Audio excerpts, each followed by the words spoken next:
할렐루야. 스마트한 생각들이라는 그런 책에 나오는 이런 말이 있습니다. 집단 충동이라는 그런 말입니다. 무슨 말이냐 하면 이 집단 충동이라는 말은 다른 사람들이 행동하는 것처럼 나도 행동하면 옳다라고 생각하는 것이죠. 이걸 다르게 표현해보면 이런 의미이기도 합니다. 어떤 생각에 대해서 옳다는 사람이 많으면 많을수록 그 생각은 더 정확하다라고 생각하는 그런 것들을 가리켜서 집단 충동이라는 말을 씁니다. 예를 들면 어떤 회사가 자기네 상품이 가장 잘 팔리는 것이라고 광고하며 구매를 부추긴다면 한번 의심해 보자는 것입니다. 단지 가장 많이 팔리는 상품이라고 해서 가장 좋은 상품이라는 근거는 없다라는 것입니다. 작가 서머시라는 사람은 이렇게 말을 했어요. 비록 5천만 명의 사람들이 그것을 주장한다고 해서 그것이 진실이 되지는 않는다 라는 그런 말입니다. 우리나라도 청와대에 보면 청원 게시판이라는 게 있죠.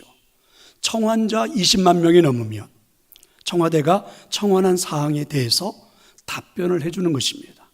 물론 나라를 이끌어가고 국민들과 소통하기 위해서 필요한 일이겠죠. 그런데 집단 충동으로 청원하는 사람들이 있습니다. 어느 집단의 이익을 보장하기 위해서, 자기들의 주장을 관철하기 위해서 집단 충동으로 청원하는 사람들. 그래서 이와 같은 일들이 이 사회에는, 오늘 우리가 지금 살고 있는 이 사회에는 빈번하게 발생하는 것을 볼 수 있습니다. 성도 여러분, 그런데 문제는요, 신앙생활하는 우리들의 고민이 바로 여기에 있다는 것입니다. 우리는 예수님을 믿고 은혜를 사모하면서 살지만은 세상 사람들이 가지고 있는 그 가치관, 그 가치관을 가지고 살아가고 있는 사람들이 집단 충동적으로 하는 일들에 대해서 우리가 사로잡히고 있다는 것입니다. 우리도 세상 속에 살기 때문에 그들이 옳다라는 것을 따라가다 보니까 나도 모르는 사이에 세속적인 사람이 되어 있는 그런 경우가 있다는 것입니다. 사실 세상은요, 계속해서 우리를 거스르며 우리에게 도전을 해오고 있습니다. 더욱 무서운 것은 우리와 같은 신앙을 가진 사람들의 생각이 아니라 우리 주변에는 대부분 신앙을 갖지 않는 사람들이 더 많고 또 다르게 그렇게 인생들을 살아가기 때문에 우리를 얼마나 힘들게 하는지 모릅니다. 교회에만 있을 때는 모르겠는데 세상 사람들이 살아가는 방식을 보면 우리는 괜히 바보 같은 인생을 사는 것은 아닐까, 이러한 생각이 늘 때가 있지 않습니까? 오른뼘을 때리면 왼뼘을 돌려대라. 세상에 그렇게 사는 사람은 존재하지 않습니다. 오른뼘을 때리면 다시는 내 오른뼘을 때리지 못하도록 상대를 보복하고 원수를 갚고 짓누르고 억누르고 그렇게 하라고 하는데 우리는 오른뼘을 맞으면 다시 왼뼘을 돌려대라. 사실 우리는 참 바보처럼 인생을 사는 것은 아닐까, 이런 생각들이 신앙생활하는 우리로 하여금 참 힘들게 할 때가 많습니다. 만일 우리에게 붙들어야 하는 진리가 없다면 그래서 우리는 참 불행한 사람이 될 수도 있겠죠. 그래서 성경은 끊임없이 우리에게 세상과 다르게 살아야 하는 그 가치에 대해서 말씀해 주고 있습니다. 성도 여러분, 우리는 세상의 사람들과 함께 살지만 그들이 말하는 집단 충동에 사로잡혀서 함께 경거망동하는 그런 사람들이 아닙니다. 다르게 말하면 세속의 삶을 살아가는 자들이 아닙니다. 그러면 집단 충동에 사로잡히지 않는 삶을 살기 위해서는 이런 성경적인 가치관이 필요하지 않을까? 자, 여러분, 그것이 무엇입니까? 먼저 옳고 그름보다는 더 중요한 유익을 생각하는 가치관입니다. 자, 여러분, 12절의 말씀인데 한번 잘 묵상해가면서 음미해가면서 봉독해 봤으면 좋겠습니다. 12절입니다. 같이 읽습니다. 모든 것이 내게 가하나 다 유익한 것이 아니요 모든 것이 내게 가하나 내가 무엇이든지 얽매이지 아니하리라. 이 말씀은 이런 겁니다. 우리는 모든 것을 할 수 있습니다. 그러나 모든 것을 하는 것이 다 유익하지는 않습니다. 우리는 모든 것을 할 수 있습니다. 그러나 어떤 것에도 끌려다니지 않겠습니다. 자, 이런 말씀이에요. 만약에 우리가 어떤 것을 할 수 있다 혹은 해서는 안 된다, 자, 이런 것들을 결정하려고 할 때 그 결정의 근거를 무엇으로 삼는가? 대부분 우리는 옳고 그름을 따져서 이게 옳은지 그른지, 그래서 우리는 결정을 하고 그래서 하겠다 하지 않겠다 이렇게 할 때가 많잖아요. 그래서 우리는 옳고 그름을 가지고 그게 기준이 되어서 인생을 살아보려고 할 때가 많습니다. 자, 그렇다면 세상 사람들이 말하는 선을 추구하는 인생과 뭐 다를 거가 있겠느냐 하는 것입니다. 세상은 옳은 일을 하는 사람을 놓고서 위대하다고 말합니다. 그런데 여러분, 하늘나라에서는 하나님의 나라를 위해서 유익한 일을 하는 사람을 위대하다 이렇게 말씀하죠. 그러니까 법적으로 옳고 그름의 문제를 넘어서는 그 무엇이 우리 믿음의 사람들은 가지고 있어야 된다. 그게 가치관이 되어야 한다라는 것입니다. 한번 예를 들어 볼까요? 최근에 8.15 집회를 통해서 전국이 좀 떠들썩했죠. 그래서 그 집회를 했던 사람들이 다시 개천절 집회를 하겠다, 또 한글날 집회를 하겠다, 이렇게 주장들을 했습니다. 그럼 이분들이 그렇게 그 집회를 열고 싶어하는 그 목적이 어디에 있는가? 이분들의 주장하는 내용은 이렇습니다. 우리나라가 주체 사상을 가지고 있는 그런 사람들이 정권을 잡아서 나라를 공산화해 가고 있다. 큰일 날 일이다. 그래서 이 정권을 무너뜨려야 된다. 이분들은 이게 옳다라고 생각하는 거죠. 이게 옳은 거라고 생각해서 이와 같은 집회를 하겠다는 거죠. 반대로 현 정권이지요, 이와 같은 집회를 반대하는 겁니다. 왜냐하면 집회를 통해서 코로나가 확산이 되면 국민의 안전을 보장할 수가 없다는 것입니다. 그래서 반대한다는 거죠. 그래서 막 그 광화문 일대를 다 차로 또 펜스를 쳐가지고 사람들이 모이는 것을 해산시키고 모이지 못하게 한다. 이거는 본인들이 생각할 때 옳다라는 것입니다. 그런데 여러분, 양쪽의 주장은 자신들이 다 옳다고 그럽니다.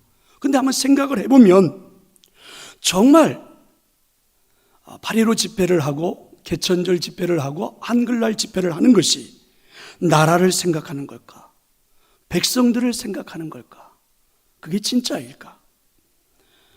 정말 펜스를 치고 사람들이 모이는 걸 불허하고 모이지 못하게 하는 것이 정말 나라를 생각하는 걸까?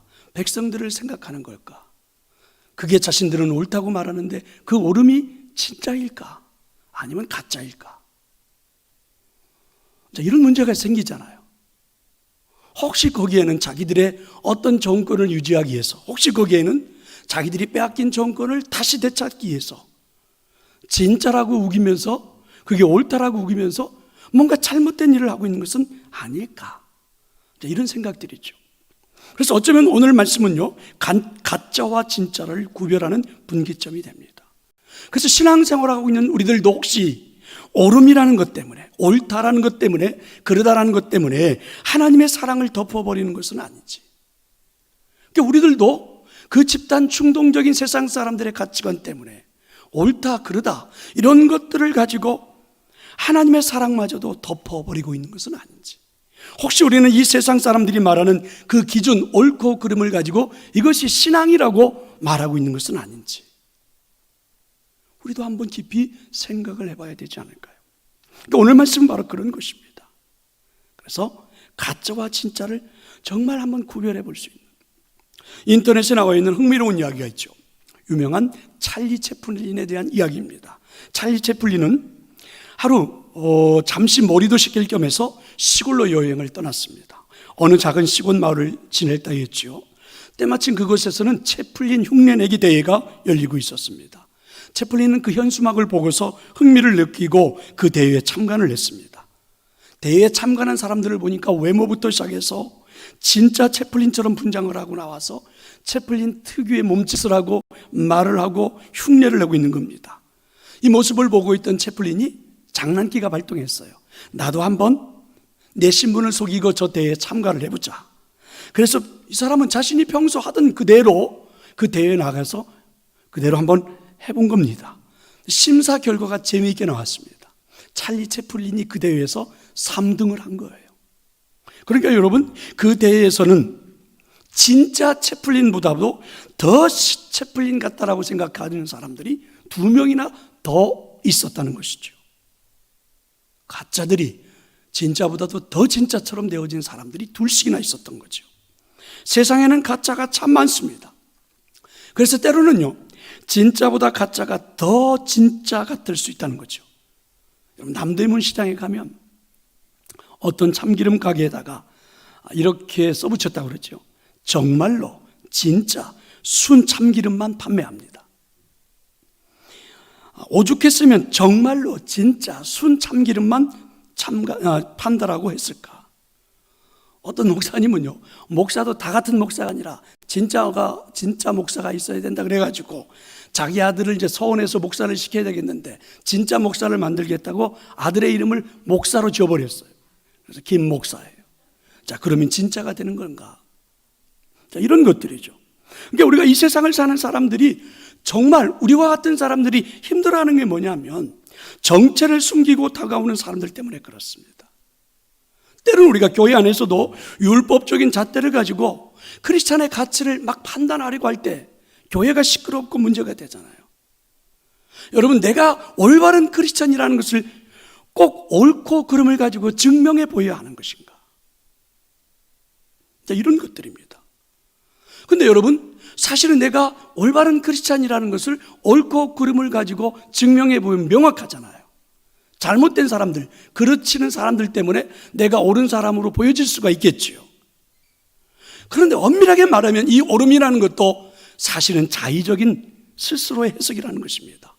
어떤 법도 공의로운 법은 이 세상에 존재하지 않습니다. 결국은 누구 편에 서느냐, 그렇죠? 그것이 바로 법의 잣대가 되죠.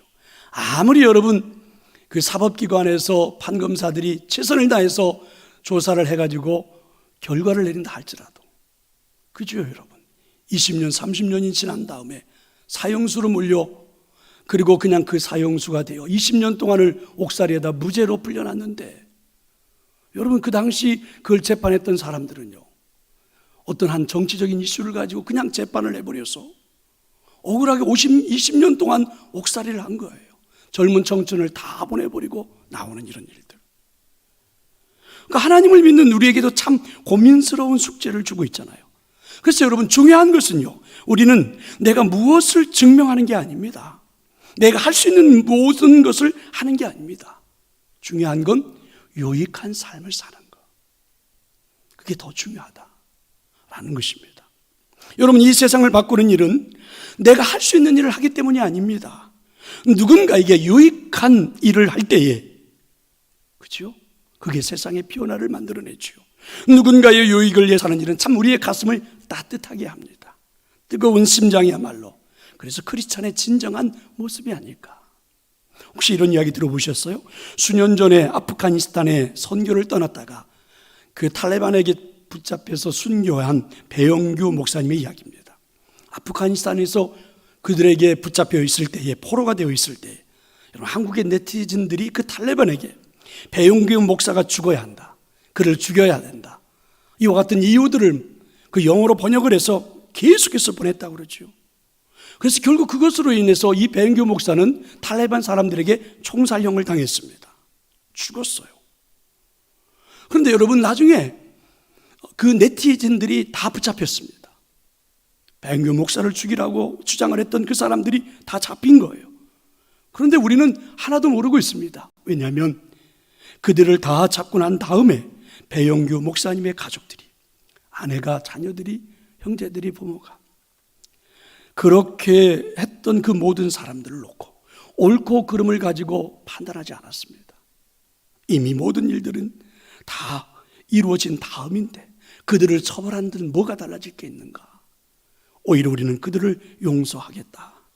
그래서 이들은요, 옳고 그름을 가지고 그들을 대한 게 아니라 정말 유익을 위해서 결정을 했습니다. 그래서 여러분, 이것이 이 사회에는 전혀 알려지지도 않았습니다. 그리고 뉴스화 되지도 않았고 그냥 묻혀버리고 말았지요. 여러분, 모든 것이 가하나 모든 것이 유익한 것은 아닙니다. 그러니까 우리는 모든 것을 할 수 있습니다. 그러나 모든 것이 다 유익하지는 않다라는 것이죠. 햇볕 같은 이야기에 참 따뜻한 이야기가 실려 있습니다. 영국에서요, 어느 대학에 1등, 2등을 다투는 학생들 둘이 있었다고 그러죠. 1등을 하는 학생은 동양에서 유학을 간 학생이고 2등을 하는 학생은 영국 학생이었습니다. 그런데 언제나 1등을 하는 학생이 유학을 간 동양의 학생인 거예요. 그 영국 사람들이 야, 너 어떻게 해서든지 네가 좀 1등을 좀 해라 이렇게 부추겼습니다. 그런데 한 번은 1등 하던 이 친구가 며칠 동안 계속 학교에 나오질 않는 겁니다. 2등 하던 영국 친구가 알아봤더니 글쎄 교통사고로 병원에 입원해 있는 겁니다. 그 소식을 들은 그 반의 친구들은요, 야, 네가 1등을 할 수 있는 기회가 왔다. 한번 이번에 1등을 하게 생겼구나라고 대부분 다 좋아를 했다고 그러죠. 그런데 나중에 학기 말고사가 끝난 다음에 보았더니 이 동양 학생이 또 1등을 한 겁니다. 친구들이 어리둥절하고 있을 때에 그 동양 1등한 학생이 일어나서 이렇게 이야기를 했습니다. 내가 병원에 입원해 있을 때에 내 친구 2등을 하던 그 내 경쟁자 그 친구가 꽃다발을 가지고 병원에 와서 나를 위로해 주고 수업 시간에 공부했던 그 모든 것들을 필기해서 나에게 가르쳐 주어서 나는 병원에 입원해 있었지만 공부를 할 수가 있었고 그리고 결국 1등을 하게 되었다. 사실 나는 부끄럽다. 내가 공부벌레가 되어서 성적은 좋았을지 모르지만 인격적으로는 저 친구와 비교가 되지 않고 저 친구가 훨씬 나보다 몇 배 더 나은 사람이다. 이렇게 이야기를 했다고 그러죠. 이렇게 이야기할 때 모든 친구들이 고개를 숙이고 2등 하던 친구에게 박수를 보내주고 오히려 좋아했다라는 그런 이야기입니다. 2등을 했던 학생은요, 친구의 유익을 위해서 결정한 겁니다. 자신이 할 수 있는 일을 한 거지요. 그 친구를 찾아가 아픔을 위로해주고 자신이 공부하면서 필기했던 것들을 가져가서 가르쳐주고 할 수 있는 일, 바로 유익한 일을 한 거죠. 성도 여러분, 분명히 세상은 옳고 그름을 가지고 사람들을 평가합니다. 어느 정도는 필요한 요소이기도 하죠. 그러나 우리 믿음의 사람들은 가치관이 달라야 합니다. 옳고 그름을 가지고 일하는 자들이 아닙니다. 이 나라가 공산화가 될까 봐 옳고 그름을 가지고 우리는 집단 충동적인 일에 휩쓸려 다닐 수 있는 사람들이 아니란 말입니다. 다른 사람의 유익을 위해서 일하는 사람들, 내가 모든 것을 할 수 있습니다. 1등을 할 수도 있고 부자가 될 수도 있고 성공도 할 수 있습니다. 옳은 일이라면 얼마든지 할 수 있습니다. 그러나 우리는 그 무엇보다도 그 옳고 그름을 뛰어넘는 누군가의 유익을 위해서, 다른 사람의 유익을 위해서 일하는 것, 그 가치관, 그 다른 사람의 유익이 바로 하나님의 영광을 돌려드리는 일입니다. 여러분이 이 일을 해서 내가 옳다라는 것을 증명하는 것, 그것도 아닙니다. 얼마나 다른 사람들에게 나는 유익이 될 수 있는 사람인가, 그게 바로 하나님의 영광을 돌려드리는 일들.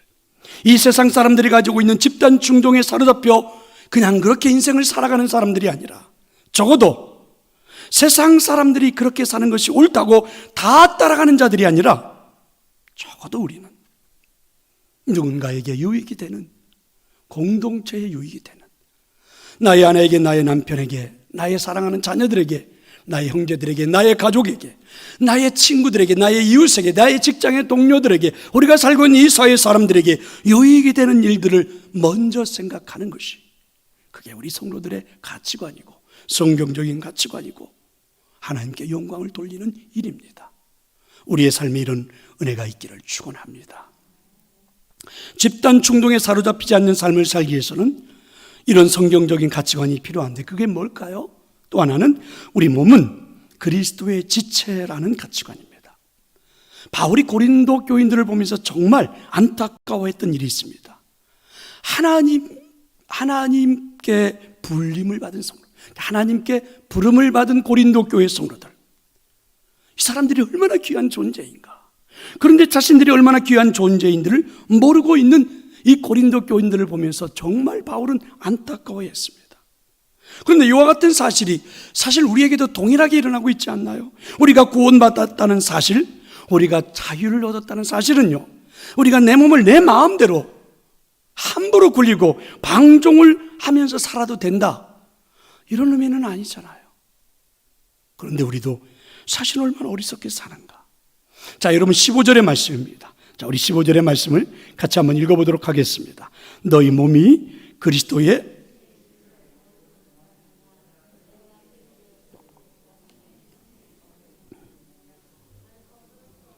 그렇습니다. 초대교회에는요 아주 잘못된 사상이 하나 있었어요. 그게 뭐냐면 이원론이라는 거예요. 사람을 두 가지로 분리를 하는 거예요. 예를 들면 우리는요 육체가 있고 영이 있는데 육체와 영을 분리해서 생각하는 겁니다. 그래서 육체는 악하고 영은 선하다. 이게 이원론이에요. 이런 이원론을 가지고 세상을 보다 보니까 우리가 사는 세상은, 우리가 살고 있는 이 삶의 터전 이 세상은 악하고, 그리고 우리가 신앙생활하고 있는 교회는 성스럽고 거룩하다. 이제 이렇게 이원론으로 구분을 시켜놓고 보는 이런 사상들이 이게 초대 교회의 이단으로 등재했던, 그래서 교회를 괴롭혔던 그런 사상입니다. 왜냐하면 이런 이원론은요 극단적인 사상을 갖게 됐어요. 극단적인 사상으로 이들이 행동을 하기 시작하니까 하나는요 육체를 악하다고 확대를 하는 겁니다. 금욕주의 형태로 나타났죠. 그래서 고행을 합니다. 수도원에 갇혀서 세상으로 나오지 않아요. 가능하면 육체가 원하는 모든 것을 절제합니다. 먹는 것도 성욕도 입는 것도 다 학대를 해버려요. 극단적인 사상이죠. 또 하나의 사상은요 경향은 쾌락주의로 흐르는 것입니다. 우리들의 영혼은 구원받았으니까 이 육체는 더러운 거니까 아무렇게나 해도 좋다. 그래서 욕망이 시키는 대로 막 살아가는 거예요. 쾌락주의에. 그래서 뭐 더럽게 살아도, 쾌락을 위해서 음탕하게 살아도 괜찮다. 이렇게 보는 그런 경향이죠. 근데 여러분, 이 이원론의 사상은 초대교회부터 지금까지 2000년이 지난 지금까지도 교회 역사에, 교회들에게, 현재 애들 동일하게 존재하고 있다는 거죠. 사실 우리들도 신앙생활 하지만 이 두 가지 형태에서 자유롭지 못합니다.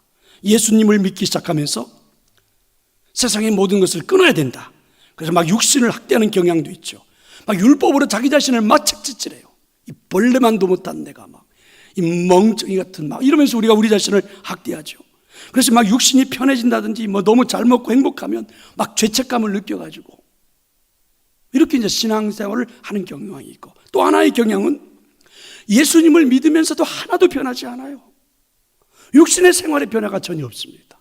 말투도 똑같고 생각하는 것도 똑같고 행동하는 것도 똑같고 세상 사람들과 똑같이 살아가는 거죠. 하나도 변한 게 없습니다.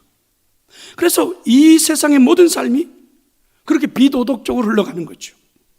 왜냐하면 용서가 된다라고 극단적으로 생각하는 거예요. 그래서 이중적인, 교회 안에서의 신앙적, 세상의 세속적인 삶, 이중적인 삶이 그대로 나타나고 있는, 그러니까 여러분 이 이원론이 초대교회에서부터 지금까지 그대로 교회 안에 공존하고 있다는 것입니다. 그런데 여러분, 성경은 분명하게 이론론적인 사상을 말씀하고 있습니다. 성경의 가치관은 이론론적입니다. 하나님께서 창조하신 모든 것은 선하지 버릴 것이 하나도 없습니다. 하나님 만들어주신 우리 육신은 결코 악한 게 아닙니다. 우리의 영적인 것만 아름다운 게 아닙니다. 성경은 우리에게 정확하게 말합니다. 우리의 영과 육은 다 아름답고 멋지고 거룩하고 복되고 믿으시기를 축원합니다. 그럼 여러분, 이 세상과 몸을 바라보는 신앙적인 관점이 필요하다는 거죠. 가치관이 필요하다는 것입니다. 정확하게 알아볼 필요가 있겠죠. 그럼 이제 여러분 13절의 말씀을 한번 볼 필요가 있습니다. 여러분 화면을 한번 보시면 좋겠어요. 중간부터 봤는데 13절의 말씀을 보시면 이렇게 말하죠. 몸은 음란을 위하여 있지 않고 오직 주를 위하여 있으며 주는 몸을 위하여 계신다. 화면에 그대로 놔둬보세요. 이런 말입니다. 우리들의 몸은, 이 육신은 여러분 음란을 위하여 있지 않는다. 무슨 말입니까? 이 몸이 악하거나 선하다고 말씀하지 않아요. 육신이 악하다, 더럽다 이렇게 말하지 않아요. 육신이 무엇을 위해서 존재하느냐, 이 몸이 무엇을 위해서 존재하느냐. 만약에 우리 몸이 음란을 위해서 존재하면 그걸 음행이라고 하는 거예요. 그러니까 죄를 짓는 거죠. 그래서 18절에 보니까 음행하는 자는 자기 몸의 죄를 범한다. 그런데 여러분, 우리 몸이 예를 들면 주님을 위해서 존재할 때, 그죠? 주님은 또한 우리 몸을 위해서 계신다. 그러니까 우리가 여러분 주님을 위해서 존재하는 우리의 육신의 삶, 우리의 몸의 삶을 살아간다고 하면 우리 안에는 예수님의 생명으로, 예수님의 사상으로, 예수님의 말씀으로, 성경의 말씀으로 내 몸이 지배받기 시작한다는 거예요. 그렇게 여러분 따로따로 생각할 수 있는 게 아니란 말입니다. 그래서 결국은 몸이 무엇을 위해서 존재하느냐가 문제지요. 그 몸이 무엇을 위해서 존재하느냐를 결정할 때에 사실은 이 육신보다 우리 영혼이 더 중요하지 않습니까? 마음. 그런데 여러분 이걸 따로따로 할 수는 없다. 그래서 육과 영은 다 중요하다. 어떤 것도 무시할 수가 없다 하는 것입니다.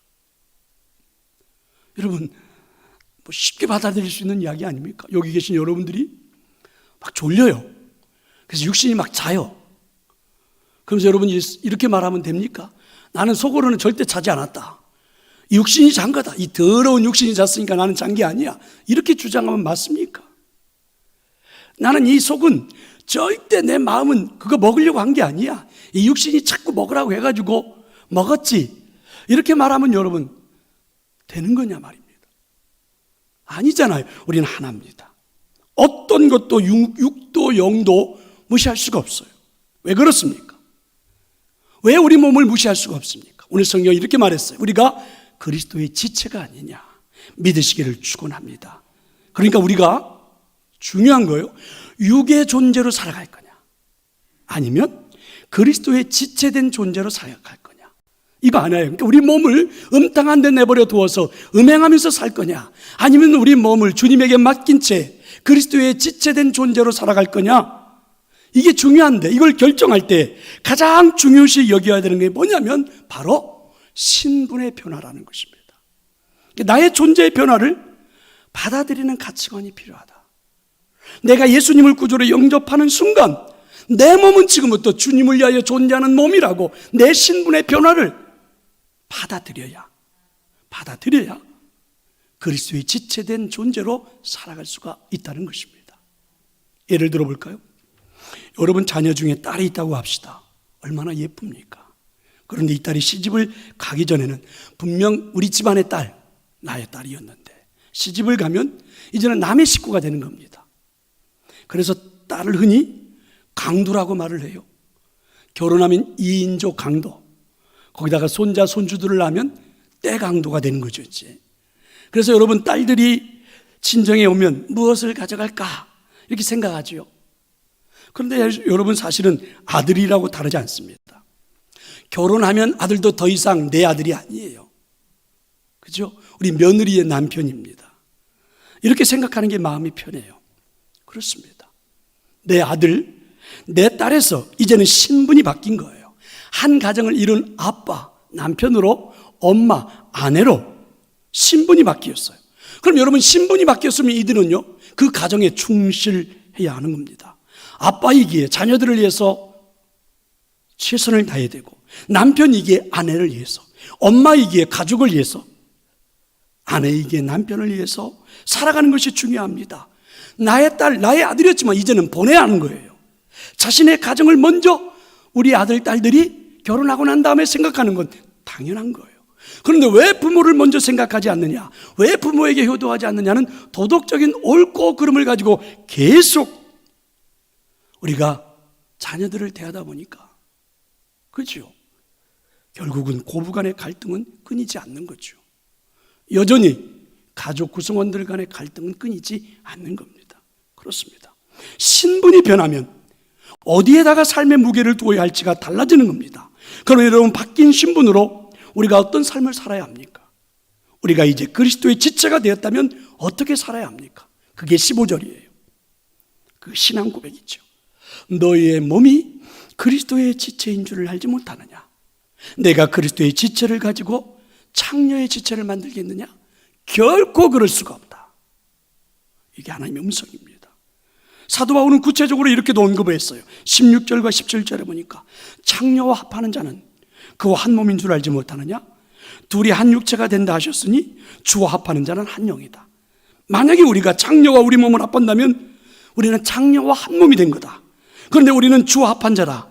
우리는 주님을 모여 지니고 있는 자라. 이미 우리는 주님과 한 몸이 된 자다. 신분의 변화가 일어난 자라는 것입니다. 더 이상 창녀와 합하는 자가 아니라는 것이죠. 하나님이 엄청난 대가를 지불하고 그 창녀에게서 우리를 사신 것입니다. 그런 이제는 우리 몸 안에서, 그리고 우리의 몸을 통해서 세상에 있는 사람들이 하나님을 볼 수 있게 하는 게, 그게 나의 삶이에요. 중요한 것은 우리가 살아가는 삶이 부끄러움이 없어야 한다는 것입니다. 우리가 그리스도의 지체라는 것이 세상 밖으로 드러날 때에 전혀 거리낌이 없어야 한다는 것입니다. 그런데도 여러분, 자신의 신분을 떳떳하게 드러내지 못하고 아직도 내가 그리스도의 지체라는 신분을 세상 사람들 앞에 온전하게 보여주지 못하고 인생을 살고 있다면 참 불쌍한 사람이 아닐까. 의로운 척하지만 실상은 자신의 몸과 마음이 떳떳하지 못하다면 얼마나 불쌍한 사람이겠느냐 라는 것입니다. 유기성 목사님이 쓴 우리 서로 사랑하자는 책에 보면 짧은 재미있는 이야기 하나가 있습니다. 어느 대학교에서 중간고사를 앞두고 학생들이 밤새 시험 준비를 하고 왔습니다. 그런데 갑자기 시험을 치르지 않고 교수님이 시험을 다음 시간으로 미룬다는 거예요. 학생들이 막 웅성거리기 시작했죠. 그 중에 학생 하나가 일어나서 대표로 교수님에게 항의를 했습니다. 교수님, 진작 말씀하셨어야죠. 오늘 시험 보셔야만 합니다. 우리가 어제 저녁 얼마나 열심히 시험 준비를 했는데 오늘 시험을 보지 않으면 다른 시험에도 차질이 생깁니다. 그랬더니 교수님은요, 그 학생을 똑바로 쳐다보면서 자네 이름이 뭔가 하면서 출석부를 들었습니다. 그래서 그 학생의 목소리가 갑자기 작아졌어요. 김철수입니다. 이렇게 대답을 했죠. 교수님은요, 출석부를 펼쳐보면서 말했습니다. 김철수, 자네는 참 용감하구나. 자신의 의견을 그렇게 정당하게 당당하게 말할 수 있는 것을 나는 높이 평가하네. 자네는 시험 안 봐도 A 학점이야. 그랬더니 이 학생이 너무 당황해하면서 이렇게 말했죠. 교수님, 아까는 제가 당황해가지고 제 이름을 잘못 말했습니다. 실은 제 이름은 이영길입니다. 자, 우리들의 삶의 기준이 무엇입니까? 하나님의 영광이 기준입니다. 우리가 모든 것을 할 수 있습니다. 그런데도 우리가 자유를 쓰지 않는 이유가 무엇입니까? 우리가 바로 그리스도의 지체이기 때문입니다. 우리를 그분이 값으로 사셨기 때문입니다. 우리가 삶의 기준이 바뀌었기 때문에 그렇습니다. 19절과 20절의 말씀을 보세요. 너희 몸은 너희가 하나님께로부터 받은 바 너희 가운데 계신 성령의 전인 줄을 알지 못하느냐. 너희는 너희 자신의 것이 아니라 값으로 산 것이 되었으니 그런즉 너희 몸으로 하나님께 영광을 돌리라. 할렐루야. 그렇습니다. 우리들의 삶의 기준은요, 하나님께 영광을 돌리는 것입니다. 여러분이 가진 것을 가지고, 여러분이 누릴 수 있는 것을 가지고 하나님의 영광을 위해서 사는 것이 무엇일까? 이렇게 묵상하면서 살아가는 게 신앙생활이고, 그게 예배생활이고, 그게 기도생활입니다. 그러면 그때그때마다 우리에게 새로운 기준들이 세워지지 않을까요? 여러분의 삶에서 하나님의 영광을 위해서 양보할 수 있는 것이 무엇일까? 하나님의 영광을 위해서 절대로 양보해서는 안 되는 것이 무엇일까? 라는 것들이 우리에게 나타날 수 있다는 것입니다. 어떤 교회 목사님이 개업 예배를 꼭 교인들에게 드리러 가면 이렇게 말씀을 한다고 그래요. 이 집에서 물건을 팔 때에는 언제나 정당한 값을 받고 파십시오. 절대로 깎아주지 마십시오. 이유는 가령 10,000원짜리 물건을 8,000원으로 깎아주면 손님들이 당장은 고맙다라고 말할지 모르지만 돌아서고 나면 더 깎을 수 있었을 텐데 라는 아쉬움을 느끼기도 하고, 한편으로는 또 이 물건의 질을, 퀄리티를 의심할 수도 있게 된다는 거죠. 그러면 그 사람은 그 물건에 대한 기쁨이 사라져버리게 되고 소중히 여기는 마음이 사라져버린다는 겁니다. 지급한 대가만큼의 가치가 주어집니다. 많은 대가를 주고 산 물건은 귀하고 또 그만큼 소중히 여기죠. 많은 희생을 지급하고 얻은 것이 훨씬 더 귀하게 여겨집니다. 여러분, 도박판에서 쉽게 번 돈은요, 대부분 방탕하게 쓰여집니다. 땀 흘려 번 돈은 함부로 쓰지 못합니다. 즉 값이 얼마냐가 문제가 아니라 그것을 위하여 지급한 대가만큼만의 값이 존재한다는 사실이죠. 15절의 말씀 다시 보세요. 너희 몸이 그리스도의 지체인 줄을 알지 못하느냐. 내가 그리스도의 지체를 가지고 창녀의 지체를 만들겠느냐? 결코 그럴 수 없다. 19절의 말씀이죠. 너희 몸은 너희가 하나님께로부터 받은 바 너희 가운데 계신 성령의 전주를 알지 못하느냐? 너희는 너희 자신의 것이 아니라. 할렐루야. 우리가 무엇을 할 수 없어서 행하지 못하는 무기력감 때문이라면 세상 사람들 앞에 우리가 얼마나 초라할까요? 그런데 여기 여러분 어떤 품위와 권위가 존재하겠습니까? 하지만 우리가 모든 것을 할 수 있는 존재임에도 불구하고 참고 인내하면서 살아간다면 얼마나 아름다운 인생이 될까요? 그게 바로 유익을 위해서 갖게 되는 가치관이요, 그리스도의 몸으로 살아가는 하나의 가치관입니다. 그러므로 여러분, 이제부터는 성도의 삶, 하나님이 우리를 만들어주신 하나님 자녀다운 품이 있는 인생의 삶을 살기를 원한다면 언제나 우리는 질문해야 합니다. 그것이 합법적이냐? 옳고 그르냐? 이걸 묻지 마시고 그보다 더 이것이 누군가에게 유익이 되겠느냐? 이것이 누군가에게 힘이 되겠느냐? 이것이 이 사회에, 이것이 하나님 나라의 영광이 되겠느냐를 물어야 할 것입니다. 우리는 집단 충동적인 일들에 사로잡혀서, 세상 사람들이 가지고 있는 가치관에 사로잡혀서 여러분 여기저기 휩쓸려 다니는, 여기저기에 여러분 그냥 우리의 몸을 맡겨버리는 어리석은 존재들이 결코 아닙니다. 우리 그리스도인들은 언제나 이렇게 정말 가치 있는 삶. 그런데 여러분, 이 가치가 언제 제대로 드러날까요? 베드로전서 2장 9절의 말씀을 하고 여러분 마치겠습니다. 그러나 너희는 택하신 족속이요 왕같은 제사장들이요 거룩한 나라요 그의 소유된 백성이니 이는 너희를 어두운 데서 불러내어 그의 기이한 빛에 들어가게 하신 자의 아름다운 덕을 선포하게 하려 하심이라. 여러분의 그 가치가 이 세상 한복판에서 멋지게 드러나는 복 있는 인생이 되시기를 축원합니다.